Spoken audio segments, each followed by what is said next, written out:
My name is Judith Farnsworth. I'm 35, and I've always believed that showing up matters more than anything else. If you show up, eventually people notice. Eventually they care. I was wrong. I learned that the hard way on my son's 9th birthday. Saturday morning began with that familiar kind of excitement only children carry. Bright-eyed, loud, unstoppable energy. My son Ethan had been planning this day since April.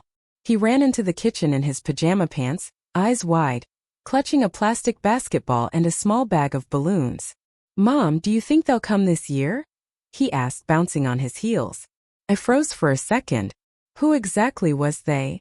My parents. My sister. The people who had promised over and over again to show up on days like this. I forced a smile, the kind that hides worry and desperation behind a soft curve. Maybe, sweetheart. Maybe they'll be here. And just like that, hope lodged itself in his chest. A fragile thing that could easily shatter. The night before, we'd strung balloons across the backyard fence, taped streamers to the patio posts, and set up the basketball hoop he'd begged for all year. Nothing extravagant. Just a mix of bright colors. A small speaker playing the same playlist he'd curated for weeks. And the kind of excitement that made a mother feel like she could hold the world in her hands. I spent Friday evening cleaning and arranging frosting cupcakes and checking the cake one last time.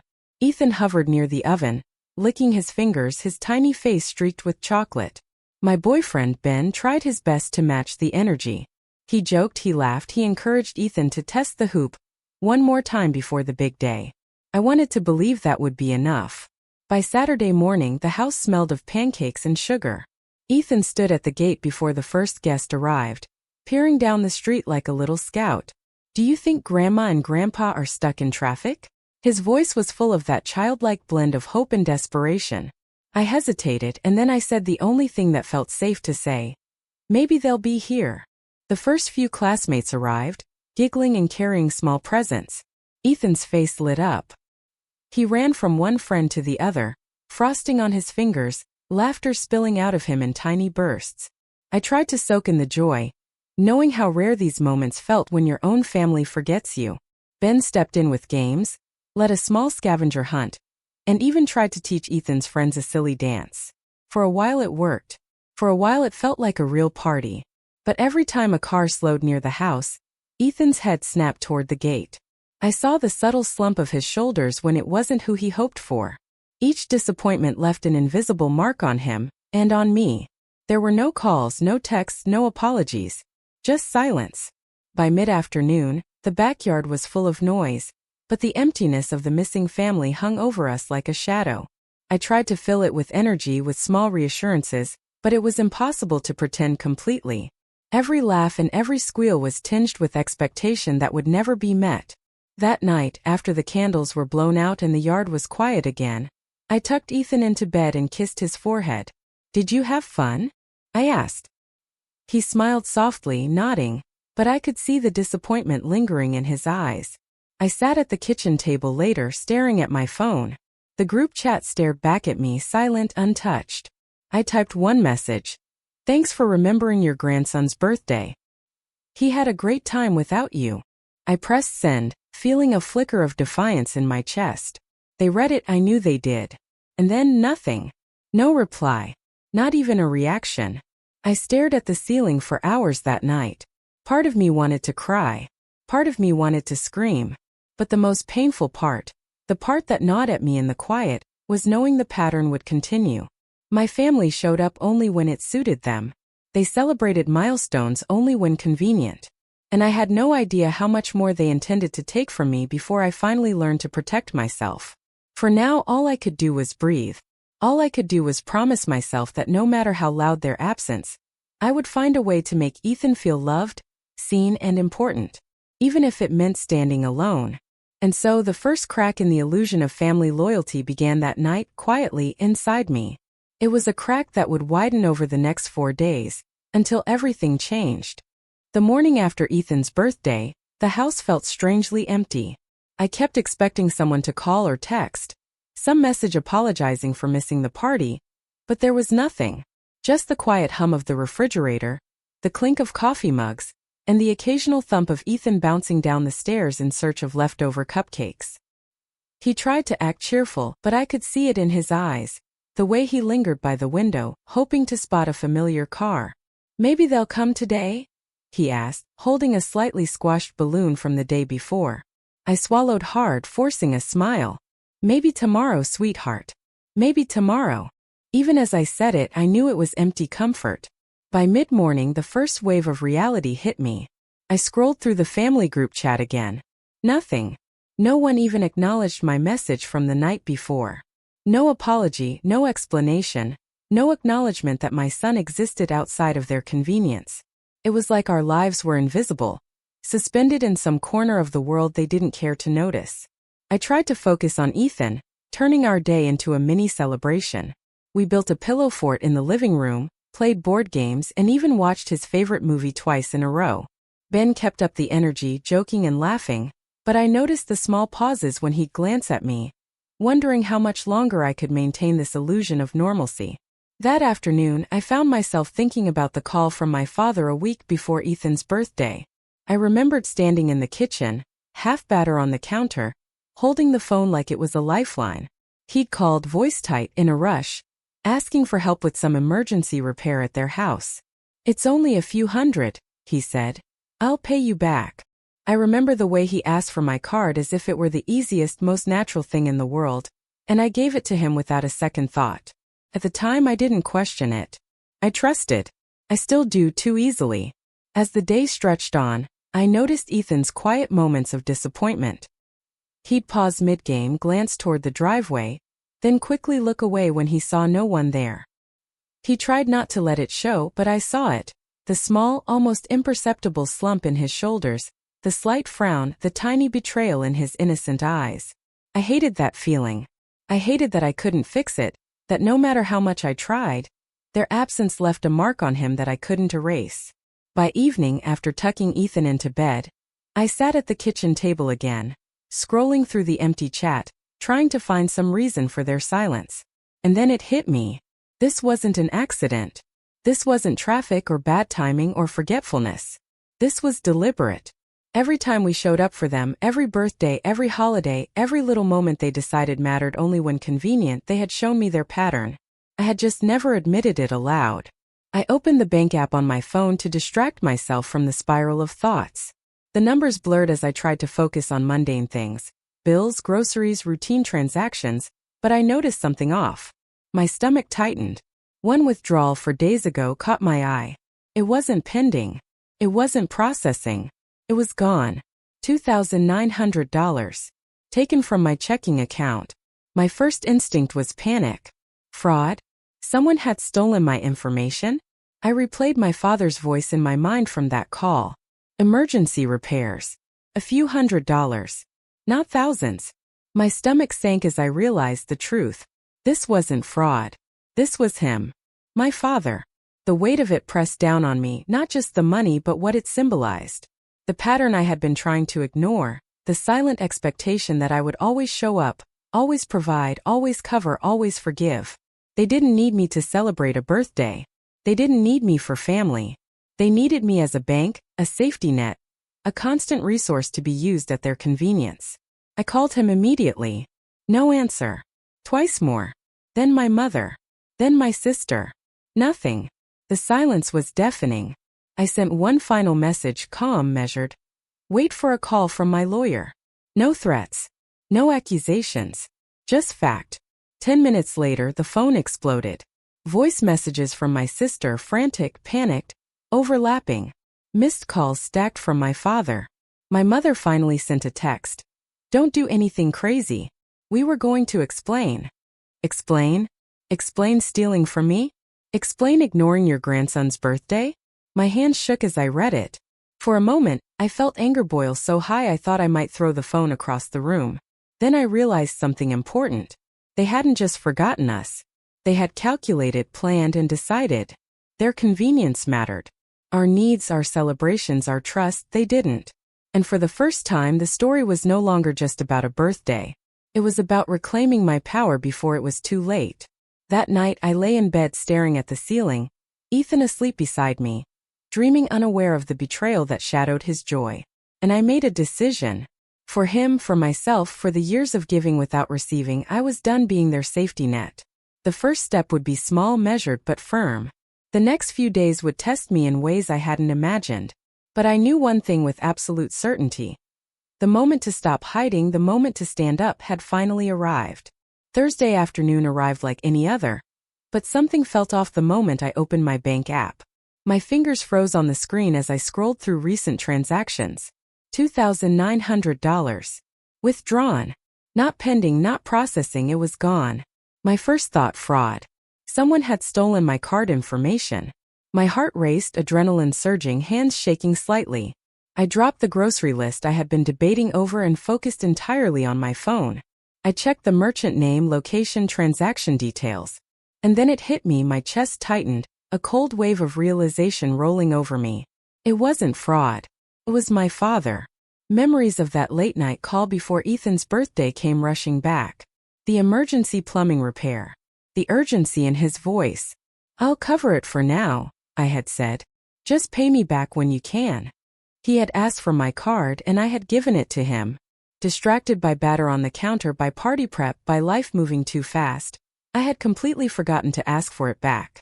But that moment wasn't just about the money. It was about betrayal.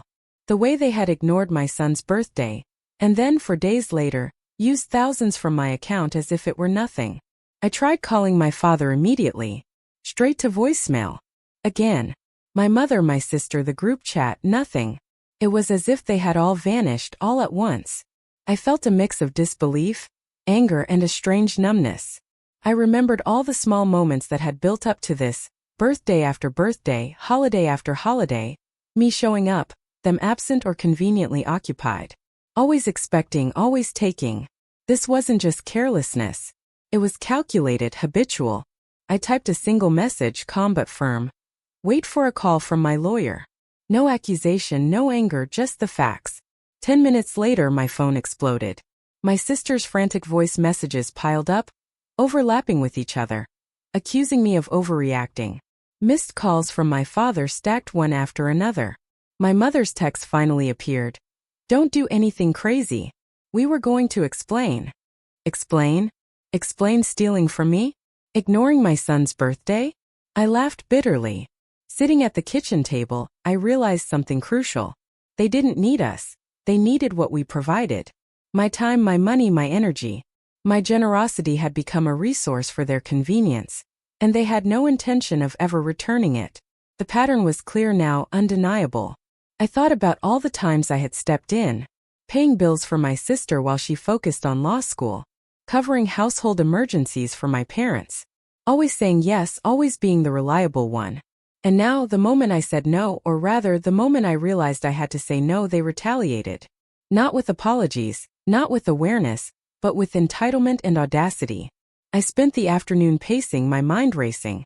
I knew the confrontation couldn't be emotional, couldn't be hasty. It had to be measured, firm, and final. This wasn't just about reclaiming $2,900. It was about reclaiming control, about drawing boundaries they had long ignored. I called my father again. Voicemail. I called my mother. Nothing. I tried my sister. Silence. Then I sent one last, deliberate message. The kind that left no room for manipulation. "I've informed my lawyer. Expect a call." For a moment the house was quiet, the tension heavy in the air. Ethan was still at school, oblivious to the storm brewing over a week's worth of neglect and betrayal. I sat in the living room, my phone in hand, staring at the walls, replaying the pattern, the birthdays, the holidays, the little ways they had trained me to show up without complaint. And for the first time I let myself feel it fully. The anger, the disappointment, the sense of being used. That night I lay in bed, awake, feeling the slow burn of determination. I would not be taken advantage of again. I would not let them dismiss my son's feelings or mine. I would reclaim what they had taken, not just the money but my sense of control, my boundaries, my peace. I didn't know exactly how it would unfold. I only knew one thing. Everything had changed. From this point on, the family that had relied on me for decades would finally face the consequences of their choices. And I would be ready. Friday morning, I woke with a clarity I hadn't felt in years. The anger from the previous days had cooled into a sharp, focused resolve. For too long I had been the family's backup plan. The one who paid the bills, smoothed over problems, forgave everything. But that ended now. I started with the obvious. My sister, Lily. Law school was hard, yes. But I had been covering her rent $1,750 every month. Without a single thank you. Without a single acknowledgement that it was more than a favor. I opened the landlord's website and confirmed all her payment details. Then I made the call. I told him she would be responsible for her full rent starting next month. No excuses, no apologies. Just facts. It felt strange, almost foreign, to act without concern for how she might react. But that's exactly the point. I had spent so many years protecting everyone else's comfort at the expense of my own. Not anymore. After that, I sent a single message to the family group chat. I'm no longer paying Lily's rent. She can contact mom and dad if she needs help. No anger. No explanation. Just boundaries. The response was immediate. My sister called, frantic, crying. Messages flooded in from my mother, accusing me of cruelty, of punishing Lily for something she didn't deserve. I didn't reply. Not once. I sat quietly, letting the reality of my decision sink in. Not just for me, but for them. And then there was the next escalation. My father, the one who had withdrawn $2,900 from my account, was using my patience as a measure of control. I knew he would react, and he did. That afternoon, I went to the garage where the Lexus I had loaned him sat. The car had been mine from the beginning, fully insured and registered in my name. I gathered the documents, the keys, the registration papers, and drove straight to their house. No warning, no knocking. He was on the porch, coffee in hand, looking genuinely confused. "What are you doing?" he asked. "I'm taking my car back," I said. "You've had it long enough." He tried to laugh, to charm, to guilt me. "You're really overreacting," he said.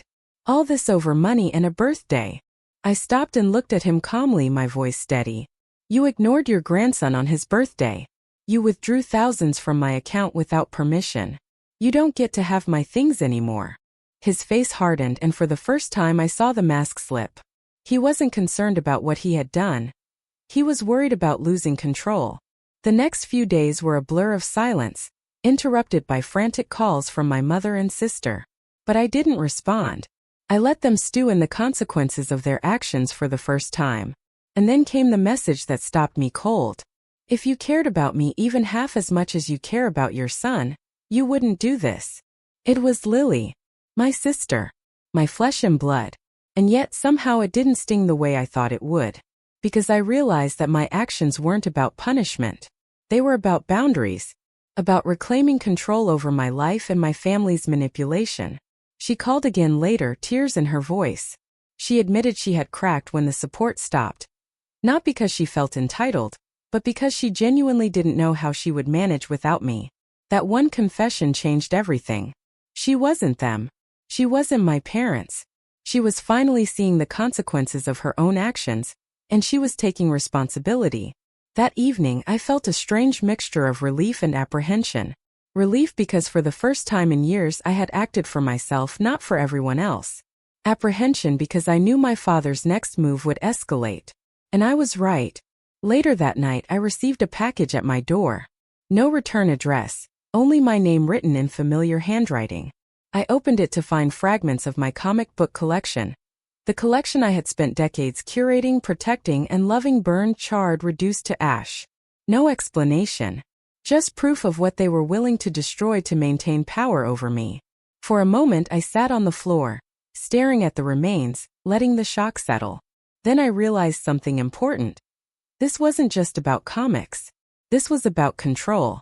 About the way they had always believed they could take from me without consequences. And for the first time I felt the shift. The balance of power was no longer theirs. I didn't cry. I didn't scream. I didn't even feel revenge. I simply understood, from this point forward I was no longer playing the role they had written for me. I was setting the rules now. I was defining the boundaries, and anyone who crossed them would face consequences. And so the stage was set. The confrontation was over money, over respect, over stolen possessions, but it was also over freedom. My freedom, my son's freedom, the freedom to finally live without being drained, exploited, or ignored. Saturday morning. I awoke with a quiet determination that felt heavier than any anger I had known. The ashes of my comic collection still sat in their box on the living room floor, a silent testament to how far my father was willing to go to assert control. I stared at them for a long time, thinking about all the Saturdays I had spent saving allowance money, standing in lines at comic conventions, slipping protective sleeves over rare issues. And just like that, decades of careful collection, trust, and memories had been reduced to nothing. But I didn't cry. I didn't scream. Instead, I made a decision. This ends today. I would reclaim what was mine, not just the car, not just the money, not just the comics, but my sense of autonomy, my dignity, my boundaries. I grabbed the car keys, the documents, and the spare registration forms, and drove straight to my parents' house. The Lexus had been mine from the start, insured, registered in my name. I unlocked the doors and began removing my things, documents, spare keys, personal items. My father appeared on the porch with his usual coffee cup in hand, looking slightly confused, slightly amused. "What are you doing?" he asked, as if this were some minor inconvenience. "I'm taking my car back," I said calmly. "You've had it long enough." He tried the usual tactics, laughing, charming, guilt-tripping. "You're overreacting. All this over money and a birthday." I stopped, fixing him with a steady gaze. "You ignored your grandson on his birthday. You withdrew thousands from my account without permission. You destroyed something that mattered to me. You don't get to have my things anymore." For the first time, I saw the mask slip. He wasn't concerned about his actions. He was worried about losing control. The arrogance that had always been his shield cracked, replaced by confusion, irritation, and faint fear. He tried to argue, to guilt, to rationalize. "You're tearing the family apart over comics and money?" I shook my head. "It's not about comics. It's about boundaries. It's about respect. It's about never letting anyone treat me or my son as a resource again." The confrontation was tense, silent in its gravity. I wasn't shouting. I wasn't begging. I was stating facts, reclaiming what had always been mine. And in that moment, I felt something I hadn't felt in years: power. Control. The simple but overwhelming relief of finally being taken seriously. Later that evening, my phone rang. It was my sister, Lily. I almost didn't answer. I had expected panic, rage, accusations. But instead, her voice was quiet, careful, and honest. "I know you might hang up, but please just listen. Everything's broken. I didn't know about the comics. I waited too long to see what would happen. I panicked when the support stopped." Her confession hit me harder than any insult, any betrayal from my parents. She wasn't manipulating me. She was scared, yes, but she wasn't acting out of entitlement or cruelty. For the first time, I believed someone in my family without reservation. I asked one simple question. "How much is your rent?" $1,750, she said. "I'll have it tomorrow. I'll pay you back. I'll figure it out."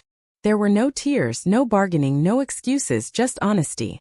And in that honesty, I found a measure of hope. I wasn't punishing her. I wasn't exercising revenge. I was simply enforcing boundaries. And for the first time, someone I loved responded with accountability instead of expectation. By the next morning, the house was quiet. My parents hadn't called. My father's anger simmered somewhere beneath the surface, but it no longer controlled me. I had reclaimed my car, my finances, my autonomy. And even though the comics were gone, even though betrayal had left scars, something had shifted. I felt a sense of calm, a rare inner peace that comes from knowing you finally acted for yourself, without compromise, without apology. The climax wasn't loud or explosive. It was quiet, resolute. It was the moment I stopped being their doormat, their ATM, their convenience. It was the moment I finally put myself and my son first. And for the first time in years, I could breathe without guilt. After the confrontation, the house felt quieter than it had in years. I didn't call my parents. I didn't respond to their frantic messages. For once, I let them face the consequences of their actions without me cushioning the fall. The car was back in my driveway, and the ashes of my comics sat in their box. A painful reminder, but also a symbol of the freedom I had fought to claim. Ethan noticed the change, though he didn't fully understand it. He asked fewer questions about family visits and birthdays, and more about the small, everyday joys we shared. "Mom, can we make pancakes like last Saturday?" He'd ask, eyes sparkling. And I would smile, realizing that real happiness wasn't about waiting for others to show up. It was about showing up for those who mattered most. Lily stayed consistent in the weeks that followed. She sent confirmations for rent payments, checked in without expecting anything in return, and avoided overstepping boundaries. I could feel the subtle shift in her behavior. She was learning to stand on her own, to respect limits, and to value honesty. She wasn't my parents and she wasn't trying to take from me. She was finally learning accountability, and I was learning to trust her as an ally, not a burden. And then one afternoon a letter arrived at my door. No return address, only my name in shaky familiar cursive. It was from my grandfather. We hadn't spoken in years, and I hadn't even realized he still had my address. I opened it carefully, half expecting disappointment, anger, or judgment. But instead his words were gentle, clear, and unexpectedly healing. He didn't defend my parents. He didn't excuse them. He wrote about their patterns, about how my father had always worn masks and hurt people long before he ever hurt me. But most importantly, he acknowledged my strength, the courage it took to stand up for myself and my son. He closed the letter with an invitation. I've got a spare room. If you ever want to get away, you're welcome here. I haven't called him yet. Not because I don't want to, but because I needed time to absorb everything. The letter cracked something open inside me, reminding me that I hadn't lost my entire family, just the parts that survived by taking from me. For the first time in years, that felt like freedom. I reflected on the journey, the birthday that no one attended, the thousands of dollars taken without permission, the comics burned in retaliation, the countless ways I had been used. And I realized that the story wasn't about what I had lost. It was about what I had gained. Self-respect, boundaries, autonomy, and the quiet, unshakable knowledge that I could protect myself and my son from harm, even when it came from those who should have loved us most. Ben noticed it too, the way my posture had changed, the calm in my voice, the subtle confidence in my eyes. "You're different now," he said one evening as we watched Ethan play basketball in the yard. And I smiled, realizing he was right. I wasn't bitter, not anymore. I wasn't angry in the same way. I was free. The next few weeks passed without incident. My parents tried to reach out here and there, but I didn't respond. Their absence no longer felt like rejection, it felt irrelevant. I had my priorities straight.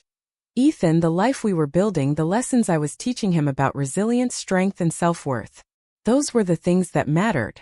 One quiet Sunday morning, as Ethan laughed and shot hoops, I realized something profound. Family isn't always defined by blood or obligation. Sometimes it's defined by respect, love, and accountability. And for the first time in a long time, I was surrounded by those things. I picked up my phone and sent a brief text to Lily. "I trust you. Keep taking care of yourself." No lectures, no blame, just a recognition of growth and honesty. Her reply was simple. "Thank you. I will." And just like that, I felt the weight of years lift from my shoulders. The birthday that had begun with disappointment ended with clarity. The betrayal, the manipulation, the theft, they had not broken me. They had only taught me how strong I could be. Ethan ran toward me, basketball in hand, laughing. I held him close, inhaling the moment, knowing that this unwavering love, this protection, this strength was the family we deserved. And for the first time in my life, I felt completely at peace. Because sometimes losing the family you thought you had is the only way to find the one you need.